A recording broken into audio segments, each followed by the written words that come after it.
Hello everyone! In this video, I'm going to show you how to change your currency on Google Flights and also explain why it sometimes changes automatically. When you're on Google Flights, the currency usually defaults to the country you're currently in. To change the currency, first go to the main menu. This works on both phone and computer. From the menu, click the three lines in the top left corner and click on Change Currency. Select the currency you want, for example, British pounds, euro, Japanese yen, Philippine peso, or US dollar.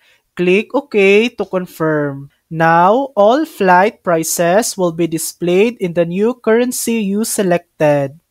Keep in mind, if you travel or access Google Flights from a different country, it may reset to that country's currency and you might need to change it again. And that's it. That's how to change currency on Google Flights. Thanks for watching! If this video helped you, please like and subscribe for more helpful tutorials.